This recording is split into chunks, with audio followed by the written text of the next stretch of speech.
Bueno, buenas tardes. Hoy vamos a hablar, iniciando un nuevo tema sobre las proteínas. Vamos a iniciar desde la parte de las estructuras terciarias. Ustedes ya tienen una base con relación a la estructura de las proteínas primarias y secundarias. Ah, Vamos a ver las diferentes formas en la estructura, cómo se transforman en la industria de alimentos y algunos de los principales productos proteicos y cuáles son sus transformaciones. Iniciamos hablando de la estructura terciaria. Es una forma en la que la cadena polipeptídica se curva o se pliega para dar lugar a la estructura globular compacta. Eh, en este caso, a partir de la estructura terciaria, entra, influye decisivamente en lo que es la función biológica de la proteína.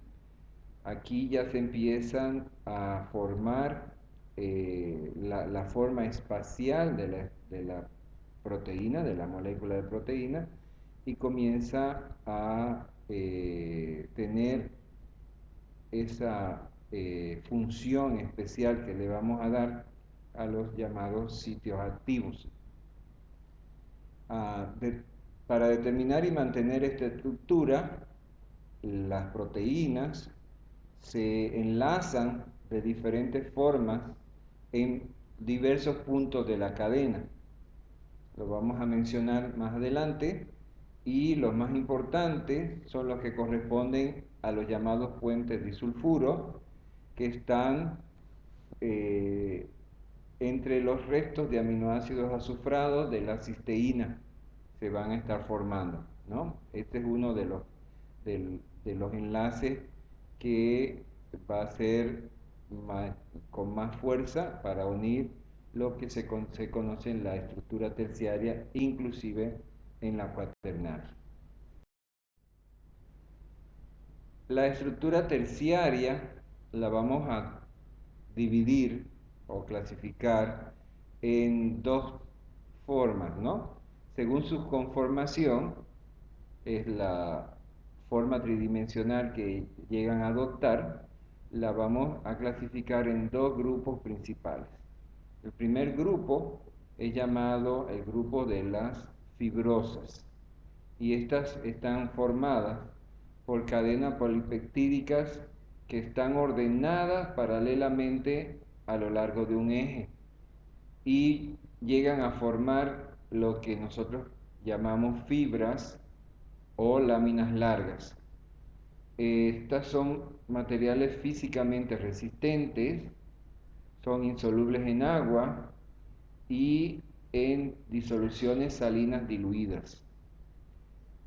Esta conformación fibrosa tiene función estructural en el tejido conjuntivo de los animales superiores y lo vamos a ver en ejemplos como el colágeno, la alfa-queratina y la elastina. El colágeno lo vamos a encontrar en tendones y en matriz de los huesos, donde a medida que va aumentando la edad, este colágeno se va haciendo más resistente. La alfa-queratina la vamos a encontrar en cabellos, en cuernos, en cuero, en uñas y plumas. Se considera una proteína de bajo valor biológico y vamos a tener también la elastina, que la vamos a encontrar en el tejido conjuntivo. El otro grupo de la estructura terciaria, los globulares, están formadas por cadenas polipeptídicas plegadas, están estrechamente adaptadas, formando esferas o formando glóbulos compactos. La mayor parte de este tipo de proteína globular se considera solubles en agua. La principal función que tiene este tipo de proteína es lo que se llama la función móvil o función dinámica en la célula. De las 2 millones de enzimas que se conocen actualmente, casi todas las proteínas son globulares. Están incluidas también los anticuerpos, hormonas y otras proteínas con función de transporte como la ceroalbúmina y la hemoglobina. Hay que hacer notar que en este tipo de proteína aparece con frecuencia un grupo prostético que no tiene carácter proteico, este carácter no proteico asociado, para que desempeñen su función, ¿no? Entonces, este grupo es, como les decimos, bastante grande y donde vamos a encontrar la mayoría de las enzimas. Como dijimos al principio, al unirse las estructuras terciarias y cuaternarias, van a estar interrelacionadas por lo que se conocen enlaces débiles y los cuales cooperan en su estabilización. Mencionamos el enlace de hidrógeno, también llamado puente de hidrógeno, entre estos grupos peptídicos, y es lo que se forma en la hélice alfa o en el plegamiento beta de las estructuras tridimensionales. Están también los puentes de hidrógeno entre grupos, las interacciones hidrofóbicas entre grupos no polares y los enlaces iónicos entre grupos cargados positiva y negativamente. Estos son los 4 tipos de enlaces débiles que acompañan entonces esta estructura y que le dan su estabilidad. En este gráfico podemos ver la estructura de la alfa queratina.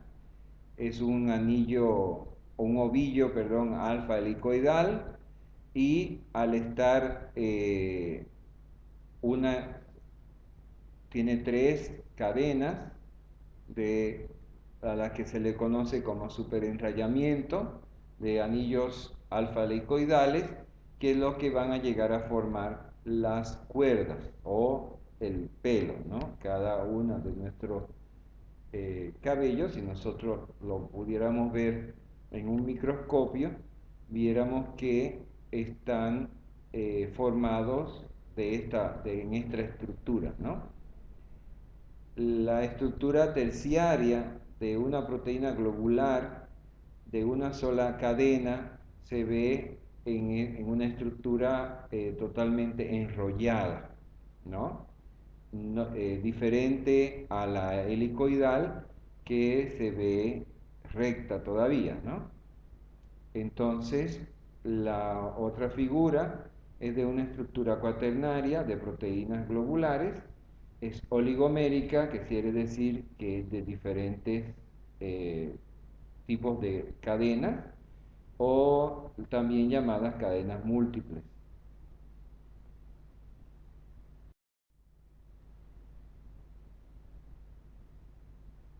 Veamos la estructura cuaternaria de las proteínas oligoméricas. Eh, Al decir que algunas proteínas son oligoméricas, estamos diciendo que contienen 2 o más unidades polipeptídicas, y este tipo de estructura cuaternaria es característico mediante las cadenas polipeptídicas plegadas. Ellas se acoplan entre sí en la conformación nativa de una proteína oligomérica. Y los enlaces que mantienen esta estructura son del mismo tipo de la terciaria, ¿no? Los enlaces de hidrógeno, hidrofóbicos, puentes de hidrógeno, son los que le van a dar esta estructura. La estructura cuaternaria de la proteína se encuentra estrechamente ligada a la regulación de su actividad biológica. Como dijimos, son la mayor número de enzimas están en este grupo de estructura. Aquí aparece un cuadro que nos indica la clasificación, las propiedades y los ejemplos de este tipo de estructura. Si decimos que las proteínas se van a clasificar según su composición, en proteínas simples son aquellas que contienen un solo aminoácido. Y el ejemplo que podemos dar es el de la insulina. Ya para las conjugadas, que contienen una fracción no proteica y que es fácil de identificar, porque en su nombre está indicada cuál es la fracción no proteica. Las metaloproteínas tienen un metal, como los pigmentos, ¿no? La mioglobina, la hemoglobina. Las glucoproteínas, que contienen un carbohidrato o un hidrato de carbono, como la inmunoglobulina, la fracción 7S de la soya, la caseína K. Está la tercera, que son las fosfoproteínas, quiere decir que contienen un fósforo en su estructura, como la caseína de la leche, la pexina, ¿no? Tenemos la lipoproteína, que sería el cuarto grupo de las conjugadas, que contiene un grupo lipídico, como la lipovitelina de la yema del huevo, y la última, que es la nucleoproteína, que contienen ácidos nucleicos, como los virus y los genes.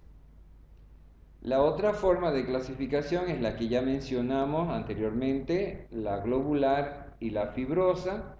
La diferencia entre la globular, su estructura esférica, como la albúmina del huevo, y la fibrosa, las que forman el tejido conectivo, como el colágeno, ligamentos y tendones en la elastina, el pelo, lana, uña y cuernos, como la queratina, la proteína muscular, la miocina y la actina, y el fibrinógeno, que es responsable de la coagulación de la sangre. La otra clasificación es por su solubilidad. Tenemos el grupo de las albúminas, que son solubles en agua y soluciones salinas diluidas. Esta nos puede ayudar en un estudio de proteínas. Nosotros podemos separar los diferentes grupos de proteínas según su solubilidad. Fíjense aquí, entonces las albúminas solubles en agua y soluciones salinas diluidas, como la lactoalbúmina de la leche o albúmina del huevo. Las globulinas son poco solubles en agua, pero sí son solubles en soluciones salinas. Eh, la diferencia con la albúmina, esta es diluida, si una solución al 1%, así, mientras que esta ya tendría que ser una solución más concentrada, ¿no? Está la miocina del músculo, la globulina del plasma. El otro grupo es las histonas, alto contenido de aminoácidos básicos, entonces hay que trabajar con el pH del medio, proteínas unidas a ácidos nucleicos, nucleoproteínas, para poderlas separar, y estas no coagulan por el calor. Están las glutelinas, que son insolubles en agua y en alcohol, pero solubles en álcalis y ácidos débiles, como por ejemplo el gluten del trigo. Las prolaminas, solubles en alcohol al 70%, como la ceína del maíz, la gliadina del trigo, y las escleroproteínas, que son insolubles en la mayoría de los disolventes. ¿Mm? También está la siguiente clasificación, que sería por función biológica, donde tenemos las estructurales, enzimas, hormonas, toxinas, anticuerpos y transportes de oxígeno. Las estructurales forman parte estructural del cuerpo, las enzimas son las que catalizan las reacciones biológicas, las hormonas son mensajeros químicos, las toxinas las vamos a encontrar como proteínas dañadas generadas por microorganismos, algunas veces también como protectores de algunas granos, verduras, etcétera. Tenemos los anticuerpos, proteínas protectoras elaborados por el organismo, y los transportadores de oxígeno que van desde los pulmones a los tejidos. Vemos lo que es la desnaturalización y la renaturalización de las proteínas. En este caso, las proteínas globulares nativas experimentan una desnaturalización y cambian su estructura, adoptan la conformación desplegada y no concreta de sus cadenas polipeptídicas. Es decir, si ya vimos que la estructura globular forma totalmente como un rollo. Entonces, si nosotros aplicamos cualquiera de estos métodos que tenemos aquí mencionados, esta proteína se va a abrir, va a cambiar a una conformación desplegada. Tenemos la calefacción, es decir, el aumento de la temperatura, tratamientos con ácidos o con bases, y alguna acción de disolución concentrada de urea o de cloruro de guanidina también tiene un efecto desnaturalizador. Como dijimos ahorita, la mayoría de las proteínas globulares son enzimas. Entonces, a nosotros hacer este tipo de acción, vamos a desnaturalizar y por lo tanto la enzima pierde su poder, su sitio activo, ¿no? Su poder de transformar algunos compuestos. La pérdida de esta conformación nativa va a hacer que pierda la actividad biológica, como estaba diciendo hace un momento. Aquí hay que tomar algo en cuenta, que el proceso de desnaturalización, si no se realiza correctamente, puede ser reversible. Es decir, si yo en vez de aplicar una desnaturalización con calor, por ejemplo, los granos de soya contienen ciertas sustancias antinutritivas que son proteínas, y al aplicarle calor en el tostado la inactivamos. Pero tal vez esa acción no ha sido tan eficiente, y vamos a ver que se pueden conservar las estructuras primarias. Entonces, conforme vamos retirando los factores desnaturalizantes, esta proteína va a recuperar su configuración nativa y activa. Y eso es lo que se conoce como una renaturalización.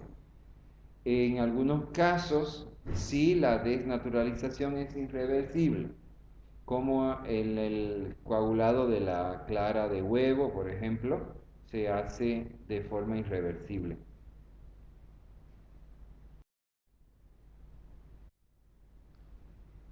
Continuando con la desnaturalización y la renaturalización de las proteínas, eh, como le decíamos, si yo retiro la acción que provoca la desnaturalización, vamos a ver que el plegamiento se produce rápidamente.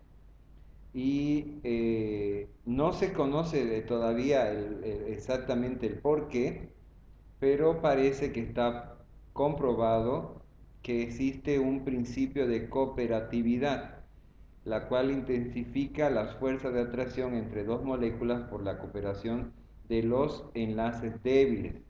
Miren, por ejemplo, aquí yo tengo la ribonucleasa, que está en su estado nativo, donde ustedes ven que aparece un enlace entre el aminoácido 72 y el 65, otro aquí entre el 84 y el 25, aquí hay otro y aquí hay otro. A la ribonucleasa se le adiciona urea y beta metilnaftaleno. Si al adicionar esto, fíjense cómo abre la estructura primaria. rompiendo esos enlaces que estaban aquí marcados. Si yo vuelvo a eliminar la urea y el compuesto y le adiciono oxígeno, inmediatamente vuelve al estado nativo, con sus enlaces disulfuro correctamente reformados, ¿no? Esto ha sucedido muchas veces en conservaciones de harina. Tengo el caso, por ejemplo, de Cuba, cuando estaban al principio de los bloqueos, el único país que le mandaba harina de soya era Rusia. Y salía la harina de soya de Rusia en perfectos estados, pero el transporte era marítimo y tardaba mucho tiempo, en, no tal vez muy bien conservado, y cuando llegaba a puerto, el calor del ambiente cubano reactivaba lo que acabamos de hablar y la harina volvía a tener los antinutrientes activos. Al consumirla, se empezó a ver que empezó a aparecer mucho raquitismo entre la población y se lo asociaron a el problema de la harina de soya. Hay algunas proteínas que carecen de enlaces disulfuros cruzados que pueden replegarse espontáneamente y con rapidez vuelven a ser activos a su configuración nativa. Está el caso de las proteínas oligoméricas. Cuando las sometemos a acciones que provocan desnaturalización, estas experimentan cambios conformacionales hacia formas anárquicas en dos etapas: disociación de las cadenas entre sí y desplegamiento de las cadenas separadas y producción de arrollamiento al azar. Aquí un ejemplo, de nuevo, la proteína nativa en el proceso de desnaturalización se abre, pierde la configuración nativa, los sitios activos también, y aparece la proteína desnaturalizada. Si la retiramos el elemento desnaturalizante, vuelve a su renaturalización. Aquí podemos hablar de la queratina. La queratina conforma el cabello, ¿recuerdan? Entonces, ¿qué sucede cuando planchamos el cabello? Planchamos el cabello, le aplicamos calor y el cabello tiende, el que tiene algún tipo de rizo, tiende a alaciar el cabello. Esa es una de las formas, la cual al poco tiempo, por la humedad, ¿no?, el enfriarse, vuelve a adquirir su configuración y vuelve a tener el cabello rizado. Por productos químicos, el alaciado químico, el famoso alaciado japonés o no sé cuál otros estilos también, actúa en la estructura química de la queratina y también provoca ese cambio en su estructura, ¿no?, alisándolo. ¿Cuál es el peor pecado de una persona que se haya hecho un alisado y que no, para preservar por mayor tiempo, tiene que evitar lavarse el pelo o bastante humedad? Todo eso le va a provocar que se renaturalice su estructura del cabello. Hablando de la estabilidad de las proteínas, vemos que son varios los tipos de enlaces que conforman, que pueden estar en la conformación de una proteína. Y esta conformación viene a ser un equilibrio delicado entre diferentes fuerzas. Aquí está el puente disulfuro, que es uno de los más fuertes. Está un puente eléctrico, es decir, con carga. Aquí ustedes ven el carboxilo, carga negativa, el amonio, carga positiva. Entonces aquí hay una atracción de carga y por lo tanto forman lo que se llama el puente eléctrico. Está la interacción hidrofóbica, si sustancias hidrofóbicas se atraen, sustancias como por ejemplo que sean atractivas entre ellas, ¿no? Y aquí están los puentes eléctricos, ¿no? Otro tipo de puente eléctrico que es carga de hidroxilos, ¿no? A donde se forma un puente eléctrico también. Las propiedades funcionales de las proteínas y cómo se puede afectar en la modificación de las mismas.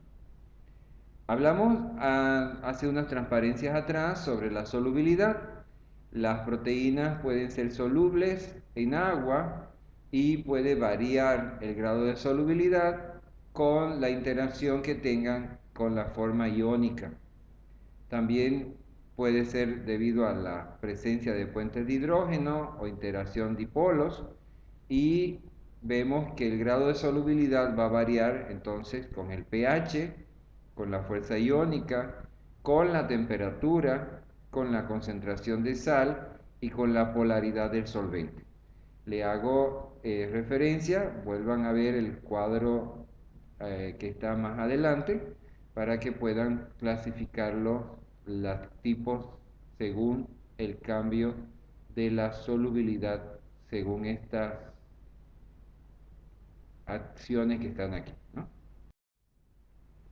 Con relación a la fuerza iónica, hay dos formas en las que se puede manejar, ¿no? Si la concentración de sales es baja, lo que se va a producir es una solubilización por salado y se forman interacciones electrostáticas.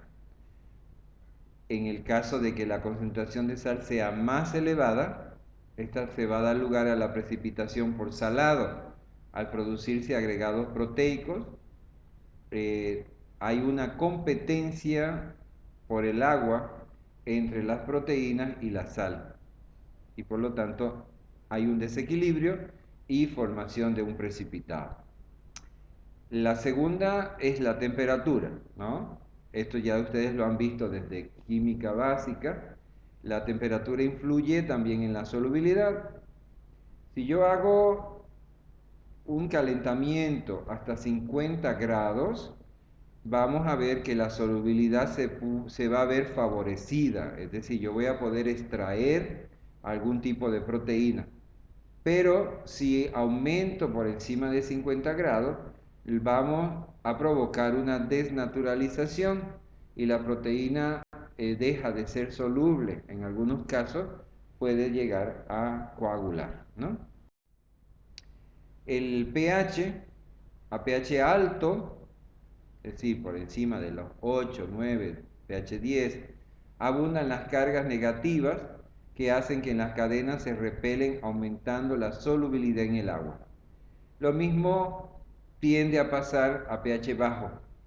Sin embargo, si el pH está más cercano al punto isoeléctrico, las cadenas van a empezar a agregarse existiendo menos solubilidad.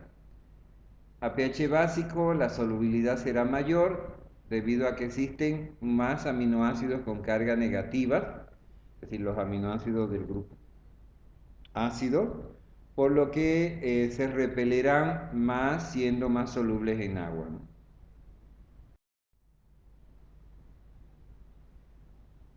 Hablemos sobre algunas de las formas en las que se pueden presentar las proteínas. En este caso son las emulsiones y las espumas, ¿no? En que favorece la presencia de la proteína para formar este tipo de sustancias, ¿no? Estas ambas, las emulsiones y las espumas, se consideran sistemas coloidales y consisten en la suspensión de partículas de una sustancia que sería una fase dispersa en otra que vendría a rodear esta partícula que le vamos a llamar la fase continua. Y tenemos que estas fases pueden ser de tipo sólida, líquida o gaseosa, dependiendo de qué tipo, en qué momento, ¿no? En qué tipo de solución se encuentre, nosotros vamos a tener diferentes compuestos, ¿no? Por ejemplo, el aerosol, que viene a ser un spray, es un sólido en gas o un líquido en gas para poder utilizarlo en un envase cerrado a presión y que pueda ser extraído en forma de spray. Tenemos lo que son las emulsiones, que es un líquido en un líquido. El ejemplo de la emulsión más conocida es la mayonesa. Tenemos las espumas, que es gas en un líquido. El ejemplo sería una nata batida o un suspiro, ¿no? Que sería la clara de huevo batida. Esas son espumas. Están los soles, que es una solución en un líquido, que son las pinturas, y están los geles, que son sólidos en el líquido, pero el sólido en general está en forma de red tridimensional, la cual atrapa el líquido que se le adiciona. De esto, el que más se utiliza en la industria son las emulsiones. Como ustedes ven aquí, pueden ser de dos tipos. WO, que significa water oil, es decir, agua en aceite. Está el ejemplo de la mantequilla y la margarina. Y el aceite en agua, está la leche, productos cárnicos como las salchichas, los patés, en la que se producen estas emulsiones. Ahora, ¿cómo se mantiene estas emulsiones y las espumas estables? El secreto para que se mantengan estables es la adición de un agente estabilizante o la presencia de proteínas que son buenos agentes porque tienen estas dos partes, la parte hidrofóbica y la parte hidrofílica. Todo el mundo sabe, agua y aceite no se mezclan, ¿no? Pero si yo le agrego una proteína o un agente estabilizante, voy a permitir que se arme una estructura, que la proteína se despliegue y se sitúe en el medio de los dos líquidos inmiscibles, lo que se formaría una interfase formando bucles y colas, ¿no? En el caso de las espumas, se forman por agitación mecánica, que vamos a empezar a incorporar aire a la fase continua líquida. El merengue, como dije ahorita, donde la clara de huevo es lo líquido, y al empezar a batir, vamos a ir incorporando aire a esa estructura que se va a ir abriendo en pequeñas, muy pequeñas partículas. Vamos a ir aumentando y ustedes ven diariamente cómo queda el merengue, la nata o el helado cremoso, ¿no? El helado de leche, que es también una espuma. En el caso de los geles, en primer lugar se desnaturaliza la proteína para luego agregarse a la existencia de las interacciones que ya hemos visto anteriormente. Aquí pueden interaccionar con el agua, por lo que retienen mucha en su interior, el gel, ¿no? la sustancia que pues, vamos a utilizar como gelificante, abre la estructura, las moléculas de agua penetran y van a retenerse adentro en su interior. La gelatina de la carne, cuando se forma, a ver, un ejemplo donde se utilice gelatina de carne, en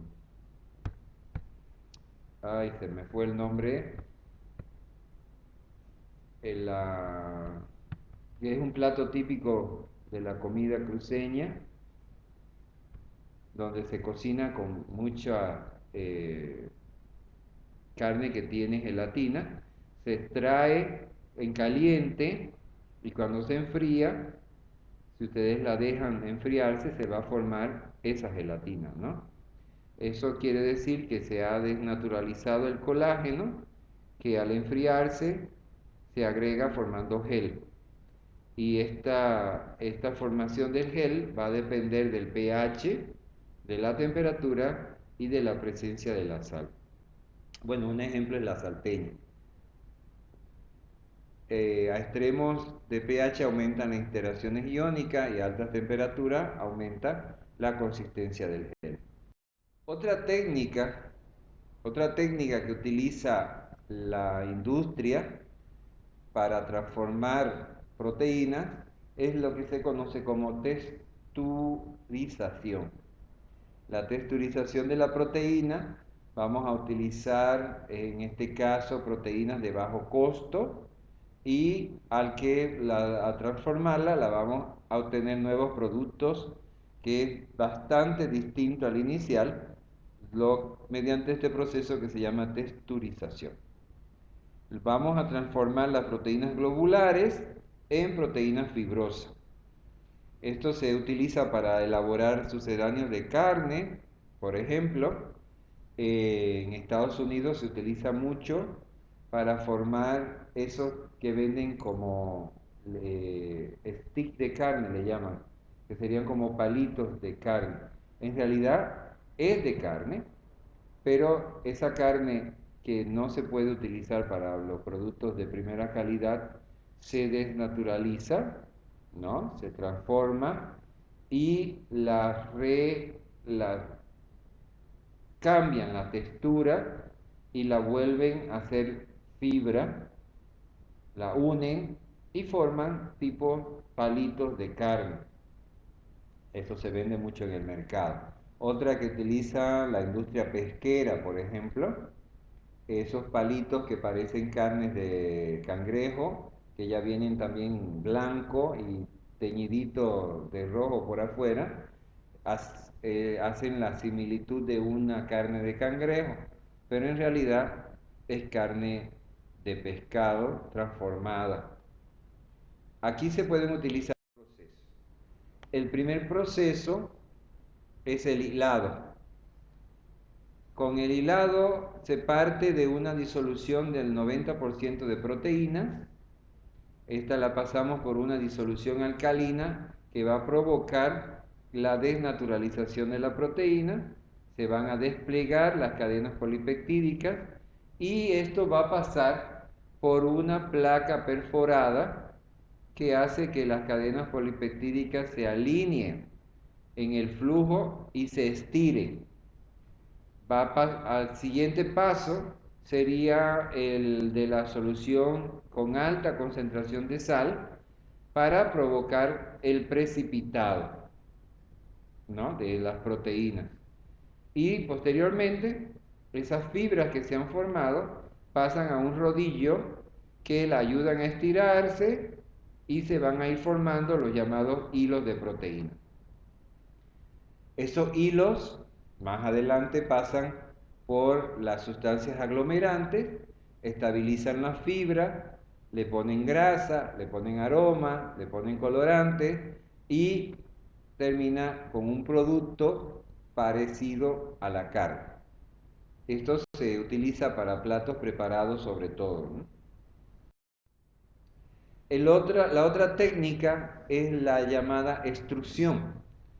En esta, una solución de proteína se somete a altas temperaturas, a alta presión, se añade vapor de agua, se pasa por un tornillo sin fin, este aumenta la presión y de esta manera se produce una masa viscosa que entra a lo que sería un tornillo, el tornillo sin fin. Aquí están viendo, esta es una camisa de calor, ¿no? Bastante elevada. Aquí está el sistema de alimentación, que puede ser, por ejemplo, una harina de maíz humedecida o harina de soya, que entra aquí y al salir en este cabezal, aquí va a haber una alta presión y aquí va a haber la presión normal, la presión de la atmósfera. Entonces, al salir, sale un producto que se le llama extrusado. Como aquí se ven diferentes formas que pueden elaborarse, ¿no? Y uno de los más conocidos es la soya texturizada o la proteína de soya. Este es uno de los más conocidos. Es un concentrado de proteína que se obtiene de la harina después de haber sido extraído el aceite. ¿Mm? Este tiene 53% de proteína, es un alimento muy proteico y es más proteico que la carne y con muy baja concentración de grasa. Esto se utiliza mucho en la alimentación vegetariana, ¿no? Solo hay que remojarlo y la mayoría de la gente hace platos similares a lo que tendrían carne, ¿no? Como un picadillo, hasta inclusive he visto chicharrón, sabor a chicharrón, ¿no?